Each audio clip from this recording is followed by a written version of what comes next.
Hi viewers, மீண்டும் வெல்சன் review Tamil channel மூலமாக உங்களை சந்திப்பதில் பெருமகிழ்ச்சி அடைகிறேன். இந்தியன் கார் மார்க்கெட்டில் தரமான பல கார்கள் இருக்குது. கூடவே தரம் இல்லாத கார்களும் இந்தியன் கார் மார்க்கெட்டில் இருந்துகிட்டு இருக்கு. இதுலேயும் குறிப்பாக முதன்முறையாக கார் வாங்கக்கூடியவங்களுக்கு ஏமாற்றத்தை தரக்கூடிய நிறைய கார்கள் இருக்குது. ஸோ அதில் ஒரு கார் பற்றின ஒரு டீட்டெயில் ரிப்போர்ட் தான் கொடுக்க போகிறோம். ஸோ நாம் இன்னைக்கு எடுத்திருக்கக்கூடிய அந்த ஒரு மிக முக்கியமான கார் எது அப்படின்னு பார்த்தீங்கன்னா, இப்போ ரீசெண்டாக இந்தியன் கார் மார்க்கெட்டில் லான்ச் ஆன நிசானுடைய கிராவைட்டுங்கிற கார். ஒரு டிஸ்க்ளைமராக நான் சொல்லிக்கிறேன், இந்த காரோடைய நல்ல விஷயங்களையும் அதே மாதிரி இந்த காரில் இருக்கக்கூடிய ஒரு மிக முக்கியமான ஒரு நெகட்டிவான அம்சத்தை பற்றியும் சொல்கிறதுக்கு முன்னாடி ஒரு தெளிவான டிஸ்க்ளைமர். அதாவது எங்கிட்ட ரொம்ப மினிமமான ஒரு பட்ஜெட் தான் இருக்குது. அதாவது ஒரு 7 லட்சம் ரூபா தான் என் கையில் இருக்குது. எனக்கு இன்ஜின் பவரோ இதனுடைய ஃபீச்சர்ஸோ எதுவுமே முக்கியம் இல்லை. என்னுடைய ஃபேமிலிக்கு தேவையான ஒரு 7 சீட்டர் கார் வேணும்னு எதிர்பார்க்கக்கூடியவங்க நீங்கள் டேரெக்டாக இந்த காரை எடுத்துக்கலாம். ஏன்னா நீங்கள் ஃபீச்சர்ஸை பற்றியோ இல்லை இன்ஜின் பவரை பற்றியோ எதை பற்றியுமே யோசிக்கல. உங்களுக்கு ஒரே ஒரு கான்செப்ட் தான், கம்மியான ப்ரைஸ் ரேஞ்சில் என்னுடைய மொத்த குடும்பத்தையும் ஒரு காரில் வச்சு கூட்டிகிட்டு போனோம், அதுக்கு எனக்கு ஒரு 7 சீட்டர் கார் வாங்கணும்னு எதிர்பார்க்கக்கூடியவங்களுக்கு கண்டிப்பாக நிசான் கிராவைட்டுங்கிறது ஒரு அற்புதமான கார். ஏன்னா பட்ஜெட்டான ப்ரைஸ் ரேஞ்சில் உங்களுக்கு நல்ல கார் கொடுத்துருக்காங்க. ஆனால் அது மட்டுமே முக்கியம் கிடையாது. ஒரு கார் வாங்கின பிறகு அந்த காரில் நம்ம ஓட்டும் போது நிறைய விஷயங்கள் இருக்குது. அதில் மிகப்பெரிய ஒரு நெகட்டிவ் இந்த காரில் இருக்குது. அதை நாம பின்னால பார்க்கலாம். ஸோ இது வரைக்கும் நம்ம சேனல் சப்ஸ்கிரைப் பண்ணாதவங்க தயவுசெய்து சப்ஸ்கிரைப் பண்ணிக்கோங்க. கார்கள் பற்றி செய்திகள், ரிவ்யூஸ், கம்பேரிசன் எல்லாமே உங்களுக்காக நம்ம டெய்லி கொடுத்துக்கிட்டு இருக்கோம். நான் போடக்கூடிய வீடியோ ஒவ்வொன்றும் உங்களுக்கு நோட்டிஃபிகேஷனாக வந்து சேரணும்னா கண்டிப்பாக நீங்கள் சப்ஸ்கிரைப் பண்ணால் மட்டும்தான் அது நோட்டிஃபிகேஷனாக வந்து சேரும். அப்படி நீங்கள் சப்ஸ்கிரைப் பண்ணலைன்னா அது நோட்டிஃபிகேஷனாக வந்து சேராது. இதனால தயவு செய்து நீங்கள் சப்ஸ்கிரைப் பண்ணிக்கோங்க. ஸோ இப்போ மிக முக்கியமாக இந்த நிசான் கிராவைட் காரை பற்றி ஒரு டீட்டெயில் ரிப்போர்ட்டை பார்க்கலாம். முதன்மையாக இந்த காரில் இருக்கக்கூடிய நல்ல விஷயங்களை பற்றி பார்க்கலாம். அதுக்கு பிறகு இந்த கார்களுடைய நெகட்டிவாக பார்க்கலாம். நிசான் கிராவைட்டை பொறுத்த வரைக்கும் இப்போ ரீசெண்டாக இந்தியன் கார் மார்க்கெட்டில் லான்ச் பண்ணியிருந்தாங்க. பிப்ரவரி மாதம் 2026 இந்த கார் மார்க்கெட் லான்ச் பண்ணியிருந்தாங்க. இந்த காருடைய தமிழ்நாடு ஆன்ரோட் பிரைஸுங்கிறது 6,15,000 ஆரம்பிச்சு 9,55,000 ரூபா வரைக்கும் இந்த காரோட பிரைஸ் ரேஞ்ச் இருந்துகிட்டு இருக்கு. ஸோ ஒரு பட்ஜெட்டான பிரைஸ் ரேஞ்சில் ஒரு 7 சீட்டர் கார் வாங்கணும்னு எதிர்பார்க்கக்கூடியவங்களுக்கு ரெனோடைய ட்ரைபருக்கு பிறகு நிசானோட கிராவைட்டுங்கிறது தான் ஒரே ஆப்ஷனாக இருக்கு. அதனால பிரைஸ் ரேஞ்சை பொறுத்த வரைக்கும் ஒரு பெட்டரான பிரைஸ் ரேஞ்சில் இந்த காரை கொடுத்துருக்காங்க. ஃபியூல் ஆப்ஷனை பொறுத்த வரைக்கும் நிசான் கிராவைட் உங்களுக்கு பெட்ரோலை மட்டும் தான் கொடுத்துருக்காங்க. சிஎன்ஜி, டீசல் அப்படின்னு வேற எந்த ஆப்ஷனும் இந்த கார் கிடையாது. கிராவைட்டை பொறுத்த வரைக்கும் பெட்ரோலை மட்டும் தான் கொடுத்துருக்காங்க. இனி டிரான்ஸ்மிஷனை பொறுத்த வரைக்கும் பெட்ரோல் உங்களுக்கு மேனுவல், ஆட்டோமேட்டிக் ரெண்டுமே கொடுத்துருக்காங்க. ஆட்டோமேட்டிக்ல AMG டெக்னாலஜியில் கொடுத்துருக்காங்க. நான் ரொம்ப டீட்டெயிலாக பின்னால் பேசுகிறேன், இருந்தாலும் இப்போவே சொல்லிக்கிறேன், நிசான் கிராவைட்ல தயவு செய்து ஆட்டோமேட்டிக் எடுக்க வேண்டாம். அதுவும் AMG டெக்னாலஜியில் இருக்கக்கூடிய ஆட்டோமேட்டிக் இந்த காரில் கண்டிப்பாக எடுக்க வேண்டாம். நிசான் கிராவைட் கிளைம் பண்ணக்கூடிய மைலேஜ்ங்கிறது, அதாவது அவங்க கிளைம் பண்ணக்கூடிய மைலேஜ்ங்கிறது 19 km/லிட்டர். ஸோ என்னை பொறுத்த வரைக்கும் 5 பேர் உட்கார வச்சு இவங்களுடைய லோடு எல்லாமே ஏற்றிக்கிட்டு நீங்கள் ஒரு டிராவலுக்கு போகிறதா இருந்தால் இந்த கார் மேக்ஸிமமாக ஒரு 15 km மைலேஜ் கொடுத்தா அது ஒரு பெரிய விஷயம். கண்டிப்பாக அதுக்கு மேலே மைலேஜ் கிடைக்கிறதுல வாய்ப்புகள் ரொம்பவே கம்மி. நிசான் கிராவைட்டை பொறுத்த வரைக்கும் பேசிக்காக 4 வேரியண்ட்ல கொடுத்துருக்காங்க. அதாவது விசியா, அசெண்டா, கனெக்டா, டெக்னா அப்படிங்கிற 4 வேரியண்ட்ல கொடுத்துருக்காங்க. ஸோ உங்களை யாராவது எடுக்கிறதா இருந்தால் பேஸ் 2 வேரியண்ட்டும் வேண்டாம். டெக்னா அல்லது கனெக்டாங்கிற டாப் 2 வேரியண்ட் எடுத்தீங்கன்னா ஓரளவுக்கு தேவைப்படக்கூடிய ஃபீச்சர்ஸை இந்த காரில் லோட் பண்ணி கொடுத்துருக்காங்க. மற்றபடி பார்த்தீங்கன்னா நிசானுடைய கிராவைட்ல எக்கச்சக்கம் ஃபீச்சர்ஸ் லோட் பண்ணி கொடுத்துருக்காங்க அப்படின்னு உங்ககிட்ட ஒவ்வொரு ஷோரூம்ல இருக்கக்கூடிய சொல்லுவாங்க. ஆனால் பேஸ் 2 வேரியண்ட்லையுமே, அதாவது ஒரு 8 லட்சம் ரூபாவுக்கு உள்ளாடி வரக்கூடிய நிசான் கிராவைட் எடுக்கிறீங்கன்னா கண்டிப்பாக இங்கே எந்த ஃபீச்சர்ஸும் கிடையாது. ஃபீச்சர்ஸை பொறுத்த வரைக்கும் 0. ஆனால் அதே நேரத்தில் 8 லட்சத்துக்கு மேலே கொடுத்து எடுக்கிறீங்கன்னா கண்டிப்பாக மேக்ஸிமமான ஃபீச்சர்ஸ் எல்லாமே இந்த காரை லோட் பண்ணி கொடுத்துருக்காங்க. இந்தியன் கார் மார்க்கெட்டில் இருக்கக்கூடிய மேக்ஸிமமான எல்லா ஃபீச்சர்ஸுமே இந்த காரில் இருக்கு அப்படிங்கிறது கண்டிப்பாக ஒரு பாசிட்டிவான விஷயம். இனி நிசான் கிராவைட்டை பொறுத்த வரைக்கும் பேசிக்காக ஒரு 7 சீட்டர் கெப்பாசிட்டியில் வரக்கூடிய ஒரு கார். மற்ற கார்லேருந்து இந்த கார் எப்படி மாறுபடுது அப்படின்னு பார்த்தீங்கன்னா, 3வது ரோவை பொறுத்த வரைக்கும் 2 இண்டிவிஜுவலான சீட்ஸை கொடுத்துருக்காங்க. இந்த 2 சீட்டையும் நீங்கள் ஃபோல்டு கிடையாது, டோட்டலாகவே கலட்டி உங்களால் மாற்றி உங்கள் வீட்டில் வைக்க முடியும். இதனால பின்பக்கத்தை பொறுத்த வரைக்கும் பூட் ஸ்பேஸுங்கிறது நீங்கள் 5 சீட்டர் காரை யூஸ் பண்ணுறதா இருந்தால் ஒரு பெர்ஃபெக்டான பூட் ஸ்பேஸ் இந்த காரில் கொடுத்துருக்காங்க. இனி நிசான் கிராவைட் எந்த பிளாட்ஃபார்மில் உருவாக்கி இருக்காங்க அப்படின்னு பார்த்தீங்கன்னா உங்களுக்கு பெரிய ஒரு ஷாக் இருக்கு. அதாவது இந்தியன் கார் மார்க்கெட்டில் இப்போ இருக்கக்கூடிய ரெனோடைய ட்ரைபர் கார் எந்த பிளாட்ஃபார்மில் இருக்கோ அதே பிளாட்ஃபார்மில் தான் இந்த நிசான் கிராவைட்டையும் உருவாக்கி இருக்காங்க. ஸோ இதன் மூலமாக தெளிவாக தெரிஞ்சுக்கோங்க, ரெனோ ட்ரைபர் காரை அப்படியே கொஞ்சம் பட்டி டிங்கரிங் பார்த்து அதில் ஒரு பேட்ஜிங்கை மட்டுமே உங்களுக்கு கிராவைட்டுங்கிற நேமை சேஞ்ச் பண்ணி இங்கே கொண்டு வந்து நிசானில் கொடுத்துருக்காங்க. இது என்னை பொறுத்த வரைக்கும் ஒரு ஏமாற்று வேறு, அவங்கள பொறுத்த வரைக்கும் எத்திக்கல் பிஸ்னஸ். ஆனால் நமக்கு அப்படி கிடையாது. நம்மள பல பேருக்கும் நிசான், ரெனால்ட் இந்த 2 பேருக்குள்ள ஒரு ஜாயின் வெஞ்சர் இருக்கு அப்படிங்கிறது நமக்கு தெரியாது. ஏன்னா 2 பேருமே தனியான ஷோரூம் வச்சு பிஸ்னஸ் பண்ணிக்கிட்டு இருக்காங்க. நம்மளை பொறுத்த வரைக்கும் டிரைவர் எடுக்கலாம் அப்படின்னு இருக்கும்போது கூட அதோடையும் நிசானுடைய கிராவைட் கண்டிப்பாக நல்ல காராக இருக்கும். ஏன்னா நிசான் மேலே நமக்கு இருக்கக்கூடிய நம்பிக்கைங்கிறது ரெனோவுடையும் அதிகமாக இருக்கிறதுனால நாம நிசான் கிராவைட்டை தேடி போவோம். ஸோ இப்படி நான் போயிட்டு ஒரு ட்ராப்ல மாட்டோம். இது கண்டிப்பாக மிகப்பெரிய ஒரு ஏமாற்று வேலை. ஸோ நிசான் கிராவேட்டை பொறுத்த வரைக்கும் இன்னைக்கு இந்தியன் கார் மார்க்கெட் இருக்கக்கூடிய ரெனோ ட்ரைபரை அப்படியே உங்களுக்கு கொஞ்சம் கலரை மட்டுமே சேஞ்ச் பண்ணி தீமை சேஞ்ச் பண்ணி கூட இந்த பேட்ஜிங்குமே சேஞ்ச் பண்ணி உங்களுக்கு கொடுத்துருக்காங்களே தவிர வேற எந்த மாற்றமும் கிடையாது. அதே கார் தான் காப்பி கட் பண்ணி இங்க கொடுத்துருக்காங்க. இப்போ நாம நிசான் கிராவேட் கார் எந்த அளவுக்கு கம்ஃபர்டான கார் அப்படிங்கறத பார்க்கலாம். இந்த கம்ஃபர்டான விஷயத்தை பத்தி நான் பேசிக்கிட்டு டைரக்டாவே உங்களுக்கு இந்த காரோட மிகப்பெரிய நெகட்டிவ் என்ன அப்படிங்கறத சொல்றேன். அதை நீங்க ஸ்கிப் பண்ணாம கண்டிப்பா பாருங்க.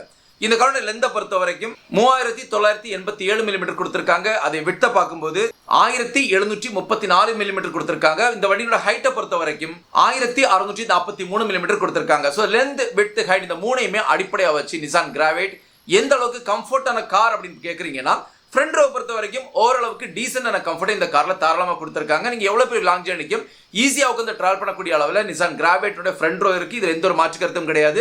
நீ ரூமா இருக்கட்டும், ஷோல்டர் ஸ்பேஸா இருக்கட்டும், ஹெட் ரூமா இருக்கட்டும், டை சப்போர்ட்டா இருக்கட்டும், எதிர எடுத்து பாத்தீங்கன்னாலும் நிசான் கிராவேட்டினுடைய ஃப்ரண்ட் ரோங்கிறது அட்டகாசமா டிசைன் பண்ணி கொடுத்துருக்காங்க.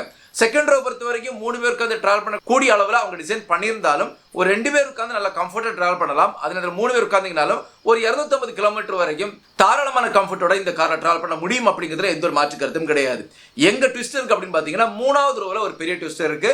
2 சீட்டர் கொடுத்துருக்காங்க. அதாவது இந்த காரை பொறுத்த வரைக்கும் 7 சீட்டர் கார்னு சொல்லி விற்கிறாங்க. ஸோ 3வது ரோவில் உங்களுக்கு 2 சீட்டு கொடுத்துருக்காங்க. இந்த 2 சீட்டுமே இண்டிவிஜுவல், அதாவது தனித்துவமாக இருக்கக்கூடிய சீட்டா இருக்கு. இதுல மேக்சிமமா சின்ன பிள்ளைங்க தான் உட்கார முடியுமே தவிர எந்த ஒரு பெரிய ஆட்களாலையும் இந்த தியேட்டர்ல உட்கார முடியாது அப்படிங்கிறத தெளிவாக தெரிஞ்சுக்கோங்க. இந்த காரோட லென்த்ங்கிறது 4 மீட்டருக்கும் உள்ளாடி இருக்கு. அதாவது நிசானுடைய மேக்னெட்டா இருக்கட்டும், ரெனோடைய கைகரா இருக்கட்டும், இந்த காருடைய அதே லென்த்ல இருக்கக்கூடிய கார்ல பின்னால பூட் ஸ்பேஸ்ல 2 சேரை போட்டு அதுல 2 பிள்ளைங்களை உட்கார வைக்கிறதுக்கு அவன் டிசைன் பண்ணி இதை 7 சீட்டர் கார் அப்படின்னு சொல்லி வித்துட்டு இருக்காங்க. அது என்ன பொறுத்த வரைக்கும் அக்செப்ட் பண்ண முடியாது. ஏன்னா 3வது ரோல 2 சின்ன பிள்ளைங்களை உட்கார வைக்கலாம். இதுல இன்னொரு நெகட்டிவ் இருக்கு. இந்த 3வது ரோ நீங்க அப்படியே வச்சிருக்கீங்க அப்படின்னா இந்த கார்ல கிடைக்கக்கூடிய பூட் ஸ்பேஸ் பொறுத்த வரைக்கும் வட்ட 0 வெறும் 84 லிட்டர் பூட் ஸ்பேஸ் தான் கிடைக்கும். இதுல ஒரு பேக் கூட உங்களால ஸ்டோர் பண்ண முடியாது. ஸோ 7 பேரை வண்டிக்குள்ள உட்கார வச்சுக்கிட்டு பின்னால ஒரு பேக் கூட வைக்க முடியாம ஒரு வண்டியை நம்ம டிராவல் பண்ணதுக்கு யூஸ் பண்ண முடியுமான்னு கேட்டீங்கன்னா கண்டிப்பா முடியாது. ஆனா அதே நேரத்தில் வண்டியில் உங்களுக்கு ரூஃப் ரெயில் கொடுத்துருக்காங்க. இது ஜஸ்ட் ஷோவுக்கான ஒரு ரூஃப் ரெயில் கிடையாது. அதை நீங்க பிராக்டிகலா யூஸ் பண்ணிக்கலாம். அந்த ரூஃப் ரெயிலுக்கு மேல உங்களுடைய லக்கேஜை வச்சு கட்டி நீங்க எடுத்துட்டு போகலாம். ஸோ நீங்க 7 பேர் டிராவல் பண்றதா இருந்தா கண்டிப்பா உங்களுடைய லக்கேஜை பொறுத்த வரையும் வண்டிக்கு மேலதான் வச்சு கொண்டு போக முடியுமே தவிர வண்டிக்கு உள்ளாடி வச்சு கொண்டு போக முடியாது அப்படிங்கிற தெளிவாக தெரிஞ்சுக்கோங்க. ஆனா அதே நேரத்தில் நீங்க பின்பக்கத்துல தேர்ட் நீங்க ரிமூவ் பண்ணீங்கன்னா இங்க ஒரு பூட் ஸ்பேஸை பொறுத்த வரைக்கும் கிட்டத்தட்ட 625 லிட்டர் உங்களுக்கு ஸ்பேஸ் கிடைக்கும். அது ஒரு மேசிவான ஒரு பெரிய ஸ்பேஸ். மேக்சிமமான கார்கோவை லோட் பண்ணி எடுத்துட்டு போகக்கூடிய அளவில் இந்த காரை டிசைன் பண்ணி கொடுத்திருக்காங்க. கிரவுண்ட் கிளியரன்ஸை பொறுத்த வரைக்கும் 185 மில்லிமீட்டர் கிரவுண்ட் கிளியரன்ஸ் கொடுத்திருக்காங்க. கண்டிப்பா 7 சீட்டர் காருக்கு இது ரொம்பவே கம்மியான ஒரு ground clearance. Fuel tank capacity பொறுத்த வரைக்கும் 40 லிட்டர் இந்த காருக்கு ஃபியூல் டேங்க் கெபாசிட்டி கொடுத்திருக்காங்க. சோ இந்த ரிவ்யூ தொடங்கும் போது நான் சொன்ன இந்த கார்ல ஒரு மிகப்பெரிய நெகட்டிவ் இருக்கு. அந்த நெகட்டிவ் என்ன அப்படிங்கறத இப்ப பார்க்கலாம். அதாவது இந்த ஒரு கார்ல இருக்கக்கூடிய மிகப்பெரிய நெகட்டிவ் என்ன அப்படின்னு பாத்தீங்கன்னா இந்த காரோட இன்ஜினுடைய டியூனிங்கை பற்றியோ இல்ல இன்ஜினுடைய ரிஃபைன்மெண்ட் பத்தியோ நான் பேசல. அதை பொறுத்த வரைக்கும் டீசென்டான டியூனிங், டீசென்டான ரிஃபைன்மெண்ட் கொடுத்துருக்கக்கூடிய ஒரு இன்ஜின். ஆனா இந்த இன்ஜினோட கெபாசிட்டியை பொறுத்த வரைக்கும் ஒரு 7 சீட்டர் லோட கேரி ஓவர் பண்ணக்கூடிய அளவிலான கெபாசிட்டி கண்டிப்பா இந்த காருக்கு கிடையாது. என்ன இன்ஜின் கொடுத்திருக்காங்க அப்படின்னு பாத்தீங்கன்னா B4D 1.0 பெட்ரோல் இன்ஜின் கொடுத்திருக்காங்க. இந்த இன்ஜின் டெலிவர் பண்ணக்கூடிய டிஸ்பிளேஸ்மென்ட்ங்கிறது 1000 cc கெபாசிட்டி. பவரை பொறுத்த வரைக்கும் 71 bhp பவர். 71 bhp பவர்ங்கிறது ரொம்பவே கம்மியான ஒரு பவர். டார்க்கை பொறுத்த வரைக்கும் 96 நியூட்டன் மீட்டர் டார்க் கொடுத்திருக்காங்க. டிரான்ஸ்மிஷனை பொறுத்த வரைக்கும் 5 ஸ்பீட்ல மேனுவல் கூட 5 ஸ்பீட்ல AMD டெக்னாலஜில ஆட்டோமேட்டிக் கொடுத்திருக்காங்க. சோ 71 bhp பவர்ங்கிறது எந்த அளவுக்கு கம்மியான பவர் அப்படின்னு பாத்தீங்கன்னா இன்னைக்கு இந்தியன் கார் மார்க்கெட்ல என்ட்ரி லெவல் ஹேட்ச்பேக் காரா இருக்கக்கூடிய மாருதினுடைய இக்னிஸ், மாருதினுடைய செலிரியோ, அதே மாதிரி ரெனோவுடைய குவிட், இந்த மாதிரிப்பட்ட கார்களுக்கு இருக்கக்கூடிய இன்ஜின் பவர் தான் இந்த காருக்கு கொடுத்திருக்காங்களே தவிர ஒரு 7 சீட்டருக்கு தேவைப்படக்கூடிய காருக்குண்டான இன்ஜினை கொடுக்கல. 7 சீட்டர் கெபாசிட்டி இன்னைக்கு இந்தியன் கார் மார்க்கெட்ல இருக்கக்கூடிய ஒரு மிக முக்கியமான காருங்கிறது மாருதி சுசுகி எர்டிகா. எர்டிகால இருக்கக்கூடிய இன்ஜின் பவர்ங்கிறது 101 bhp பவர் கொடுத்திருக்காங்க. பெட்ரோலை பொறுத்த வரைக்கும் 101 bhp பவர். அது சிஎன்ஜி பொறுத்த வரைக்கும் 87 bhp பவர் கொடுத்திருக்காங்க. ஆனா இந்த கிராவிட்டை பொறுத்த வரைக்கும் வெறும் 71 bhp பவர் கொடுத்திருக்காங்க. இன்னும் உங்களுக்கு ஒரு எடுத்துக்காட்டா சொல்லிக்கிறேன். இன்னைக்கு இந்தியன் கார் மார்க்கெட்ல இருக்கக்கூடிய அதுவும் ஒரு நெடுங்காலமா இருக்கக்கூடிய ஒரு காருங்கிறது மாருதி சுசுகி ஷிஃப்ட்ங்கிற கார். ஷிஃப்ட் காரனுடைய பவரை பொறுத்த வரைக்கும் 81 bhp பவர் கொடுத்திருக்காங்க. அதே மாதிரி இந்தியன் கார் மார்க்கெட்ல இருக்கக்கூடிய ஒரு பிரீமியம் ஹேட்ச்பேக் காரான டாட்டானுடைய அல்ட்ரோஸ் காருடைய பவர் பொறுத்த வரைக்கும் 87 bhp பவர் இருக்கக்கூடிய ஒரு காரா இருக்கு. சோ இந்த கார்கள் எல்லாமே பின்னுக்கு தள்ளிக்கிட்டு இதை விடையும் ஒரு பெரிய கார் தான் நிசான் தங்களுடைய கிராவேட் காரை கொடுத்திருக்காங்க. நான் இதுக்கு முன்னாடி சொன்ன ஸ்விஃப்டா இருக்கட்டும் இல்ல அல்ட்ரோஸா இருக்கட்டும், அதே மாதிரி ஹியூண்டை i20 இருக்கட்டும், இது எல்லாமே 5 சீட்டர் கெபாசிட்டி வரக்கூடிய கார்கள்.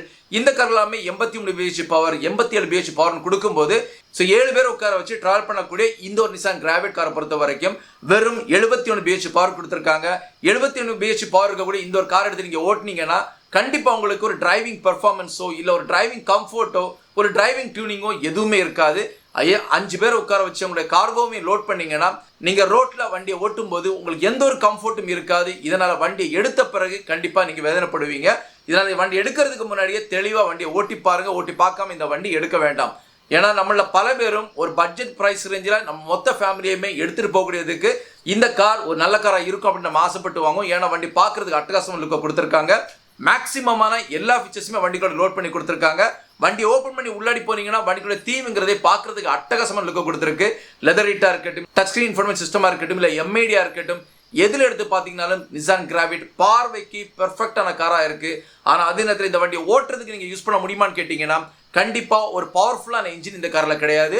மினிமம் 85 BH பவர் இந்த ஒரு காருக்கு கொடுத்துருந்தாங்கன்னா இந்த காரை பொறுத்த வரைக்கும் ஒரு அட்டகாசமான காராக இருந்திருக்கும். ஆனால் அவங்க அப்படி கொடுக்கல. வெறுமனே 71 BH பவர் கூட ஒரு இன்ஜினை கொடுத்துக்கிட்டு ஒரு 7 சீட் காரை இந்த காரை யூஸ் பண்ணுங்க அப்படின்னு சொல்றது ஒரு முட்டாள்தனம். அது கண்டிப்பாக நம்மளால ஏற்றுக்க முடியாது. ஆனால் நான் முதலே ஒரு டிஸ்க்ளைமர் சொல்லியிருக்கேன். உங்களை யாராவது என்னுடைய பட்ஜெட் கம்மியாக இருக்கு, இந்த கம்மியான பட்ஜெட் பிரைஸ் ரேஞ்சில் எனக்கு என்னோட ஃபேமிலியை கூட்டிட்டு போற மாதிரி 7 சீட் கார் வாங்கணும்னு எதிர்பார்க்குறீங்கன்னா அதில் இன்ஜினா இருக்கட்டும் இல்லை ஃபீச்சர்ஸாக இருக்கட்டும் இது எல்லாமே ஒரு விஷயம் இல்லை அப்படின்னு எதிர்பார்க்கக்கூடியவங்களுக்கு கண்டிப்பாக இந்த கார் ஒரு அற்புதமான கார். ஏன்னா பட்ஜெட் பிரைஸ் ரேஞ்சில் இந்தியன் கார் மார்க்கெட்டை பொறுத்த வரைக்கும் கம்மியான பிரைஸ் ரேஞ்சில் ஒரு மேக்ஸிமான கம்ஃபர்ட் கிடைக்கிற ஒரு கார் தேவை இருக்கக்கூடியவங்க நிறைய இருப்பாங்க. அவங்களுக்கு கண்டிப்பாக இந்த கார் ஒரு ஆப்டான கார் அப்படிங்கிறதையும் நான் இங்கே ரெஜிஸ்டர் பண்ணிக்கிறேன். ஸோ இந்த காரோட இன்ஃபர்மேஷனை முதலாவது செக்மெண்ட்லையும் இரண்டாவது செக்மெண்ட்ல இந்த காரோட நெகட்டிவ் என்ன அப்படிங்கிறத நான் தெளிவுபடுத்திக்கிட்டேன். இப்போ இந்த காரில் இருக்கக்கூடிய மிக முக்கியமான ஒரு 10 அம்சங்கள் என்ன அப்படிங்கிறத பார்க்கலாம். இது கண்டிப்பாக இந்த செக்மெண்ட்ல இருக்கக்கூடிய பல கார்களும் கொடுக்காத பல விஷயங்களையுமே நிசான் தங்களுடைய கிராவிட் கார்ல கொடுத்துருக்காங்க. அது என்ன அப்படிங்கிறத பார்க்கலாம். ஆனால் இதுலயுமே ஒரு ட்விஸ்ட் இருக்கு. என்ன அப்படின்னு பார்த்தீங்கன்னா பேசிக் 2 வேரியன்ட் எடுத்தீங்கன்னா இதுல பல விஷயங்கள் கிடைக்காது. அதாவது பெரிய அளவில் இருக்கக்கூடிய வேரியன்ட் விஷயங்கள் எல்லாம் கிடைக்காது. ஆனால் நீங்க டாப் 2 வேரியன்ட் எடுத்தீங்கன்னா மேக்ஸிமமான எல்லா ஃபீச்சர்ஸுமே கொடுத்துருக்காங்க. ஆனால் நான் இங்க சொல்லக்கூடிய இந்த 10 அம்சங்களும் எல்லா வேரியன்ட்லயுமே உங்களுக்கு பொதுவாக கிடைக்கக்கூடிய விஷயங்களா இருக்கு. முதலாவது அம்சங்கிறது நிசானோட கிராவிட்டை பொறுத்த வரைக்கும் உங்களால தேர்ட் ரோவை முழுமையா ரிமூவ் பண்ண முடியும். அதை அந்த கார்க்குள்ள வச்சு ஃபோல்டு பண்ற மாதிரி கிடையாது. டோட்டலா ரிமூவ் பண்ணி உங்க வீட்டில் ஸ்டோரேஜில் கொண்டு வச்சுக்கிட்டு இந்த காரை நீங்க 5 சீட்டர் காரை யூஸ் பண்ணிக்க முடியும். இது கண்டிப்பா ஒரு நல்ல பாசிட்டிவான விஷயம். இரண்டாவது மிக முக்கியமான அம்சம் என்ன அப்படின்னு பாத்தீங்கன்னா நிசான் கிராவிட்ல எல்லா வேரியன்ட்லயுமே காமனா உங்களுக்கு 6 ஏர்பேக் கொடுத்திருக்காங்க. அது மட்டும் இல்லாம எலக்ட்ரானிக் ஸ்டெபிலிட்டி கண்ட்ரோல் கொடுத்திருக்காங்க. ஹில் அசிஸ்டுமே இந்த கார்ல எல்லா வேரியன்ட்லயுமே காமனா கொடுத்திருக்காங்க. மூணாவது மிக முக்கியமான அம்சங்கிறது இந்த கார்ல 8 இன்ச்சில் டச் ஸ்கிரீன் சிஸ்டம் கொடுத்திருக்காங்க. இன்னைக்கு பல சின்ன கார்லயுமே உங்களுக்கு 9 இன்ச்சு 10 இன்ச்சு வரும்போது நிசான் கிராவிட்ல 8 இன்ச்சு கொடுத்திருந்தாலும் ஆனால் ரெஸ்பான்சிவான ஒரு டச் ஸ்கிரீன் சிஸ்டம் கொடுத்திருக்காங்க. இதுல உங்களுக்கு வயர்லெஸ் ஆண்ட்ராய்டு ஆட்டோவும் வயர்லெஸ் ஆப்பிள் கார்ப்ளேயும் கொடுத்திருக்காங்க. டாப் வேரியன்ட்ல மட்டும் தான் கொடுத்திருக்காங்க. அது கீழே இருக்கக்கூடிய வேரியன்ட்ல அதை கண்டிப்பா கொடுக்கல. நாலாவது மிக முக்கியமான அம்சங்கிறது ஃபுல்லி டிஜிட்டல் இன்ஸ்ட்ருமெண்ட் கிளஸ்டர் கொடுத்திருக்காங்க. இது எல்லா வேரியன்ட்லுமே காமனா கொடுத்திருக்காங்க. அஞ்சாவது மிக முக்கியமான அம்சங்கிறது நிசான் கிராவிட்டை பொறுத்த வரைக்கும் முன்பக்க ரோவா இருக்கட்டும் இல்ல செகண்ட் ரோவா இருக்கட்டும் இல்ல தேர்ட் ரோவா இருக்கட்டும் எல்லா ரோவிலுமே உங்களுக்கு காமனா ஏசி கொடுத்திருக்காங்க. இது கண்டிப்பா நல்ல ஒரு கம்ஃபர்ட்டா தரக்கூடிய விஷயமா இருக்கு. ஆறாவது மிக முக்கியமான அம்சங்கிறது வயர்லெஸ் போன் சார்ஜர் கொடுத்திருக்காங்க. இது டாப் வேரியன்ட்ல மட்டும் தான் இருக்கு. சோ இன்னைக்கு இருக்கக்கூடிய பல கார்களுமே கொடுக்காத விஷயத்தை இந்த ஒரு பட்ஜெட் பிரைஸ் ரேஞ்ச் இருக்கக்கூடிய கார்ல கொடுத்திருக்கிறது அப்படிங்கிறது கண்டிப்பா ஒரு பாசிட்டிவான விஷயம். ஏழாவது மிக முக்கியமான அம்சம் நீங்க நிசானோட கிராவிட் எடுக்கிறீங்கன்னா கீழே சென்ட்ரி இருக்கு, புஷ் ஸ்டார்ட் இருக்கு. இது இன்னைக்குள்ள யுகத்தில் இருக்கக்கூடிய மேக்ஸிமம் எல்லா கார்லயுமே கொடுக்கக்கூடிய விஷயம். இருந்தாலும் இந்த கார்லயும் அதை கொடுத்திருக்காங்க. இது யங்ஸ்டர்ஸ் விரும்பக்கூடிய விஷயமா இருக்கு. எட்டாவது மிக முக்கியமான அம்சங்கிறது இந்த ஒரு காரை பொறுத்த வரைக்கும் ஸ்டோரேஜ் ஸ்பேஸ்ங்கிறது வேற லெவல்ல கொடுத்திருக்காங்க. அது நீங்க தேர்ட் ரோ ரிமூவ் பண்ணீங்கன்னா 625 லிட்டர் உங்களுக்கு ஸ்டோரேஜ் ஸ்பேஸ் கொடுத்திருக்காங்க. கூடவே க்ளவ் பாக்ஸ் ஸ்டோரேஜ் கொடுத்திருக்காங்க. சென்டர் கன்சோல் ஆம்ரெஸ்ட் ஸ்டோரேஜ் கொடுத்திருக்காங்க. டோர்ல பேட்ல ஸ்டோரேஜ் கொடுத்திருக்காங்க. ஸோ மேக்ஸிமமா எங்கெங்க உங்களுக்கு ஸ்டோரேஜ் தேவையோ அந்த எல்லா இடத்துலையுமே ஸ்டோரேஜ் கொடுத்திருக்கிறது இந்த கார்ல இருக்கக்கூடிய ஒரு மிகப்பெரிய பாசிட்டிவா இருக்கு. ஒன்பதாவது மிக முக்கியமான அம்சங்கிறது இந்த கார்ல JBL ஸ்பீக்கர்ஸ் கொடுத்திருக்காங்க. இதனால ஆடியோ குவாலிட்டி பொறுத்த வரைக்கும் மேக்ஸிமமான நல்ல ஆடியோ குவாலிட்டி கண்டிப்பா இந்த கார்ல கிடைக்கும் அப்படிங்கிறது ஒரு மிக முக்கியமான அம்சமா இருக்கு. 10வது விஷயம் என்ன அப்படின்னு பாத்தீங்கன்னா ஒரு பட்ஜெட் பிரைஸ் ரேஞ்சில் கம்மியான பிரைஸ் ரேஞ்சில் இந்த அளவுக்கு ஃபீச்சர்ஸ் கொடுக்கக்கூடிய இந்த அளவு சீட்டிங் கெப்பாசிட்டி கொடுக்கக்கூடிய வேற எந்த கார்களும் கிடையாது. ஸோ அந்த லைனில் பார்த்தீங்கன்னா இந்த கார் ஒரு பெர்ஃபெக்டான கார். இந்த கார்ல இருக்கக்கூடிய 2 மிக முக்கியமான நெகட்டிவ் என்ன அப்படின்னு பார்த்தீங்கன்னா ஒரு 7 சீட்டர் காரை இந்த காரை யூஸ் பண்ணீங்கன்னா இதுல பூட் ஸ்பேஸ்ங்கிறது வட்ட 0. நீங்க ரூஃப் ரேல தான் யூஸ் பண்ணி ஆகணும். அதே மாதிரி இந்த காரோட இன்ஜின் கெப்பாசிட்டிங்கிறது டிரைவிங் பெர்ஃபார்மன்ஸை விரும்பக்கூடியவங்களா இருந்தால் கண்டிப்பா இந்த கார் எடுக்க வேண்டாம். சுத்தமா இந்த கார்ல டிரைவிங் பெர்ஃபார்மன்ஸ் இருக்காது அப்படிங்கிறத நான் ரெஜிஸ்டர் பண்ணிக்கிறேன். கூடவே இன்னொரு விஷயத்தை நான் சொல்லிக்கிறேன். உங்களை யாராவது நிசான் கிராவிட் எடுக்கிறதா இருந்தாலும் அதில் ஆட்டோமேட்டிக் எடுக்க வேண்டாம். ஏன்னா இன்ஜின் கெப்பாசிட்டி ரொம்ப கம்மியா இருக்கு. இதில் நீங்க ஆட்டோமேட்டிக் எடுத்து ஓட்டினீங்கன்னா பெரிய அளவில் இந்த வண்டி ஓட்டும்போது லேக் இருக்கும். இதனால உங்களால் வண்டியை தெளிவாக ஓட்ட முடியாது. ஸோ நான் இன்னைக்கு கொடுத்த இந்த ரிப்போர்ட்டுங்கிறது கண்டிப்பாக உங்களை ஃபுல்ஃபில் பண்ணியிருக்கும் நம்புறேன். இன்னொரு வீடியோ உங்களை சந்திக்கிற வரைக்கும் உங்களிடம் விடைபெறுவது உங்களுடைய அன்பின் விவேக். தேங்க்யூ.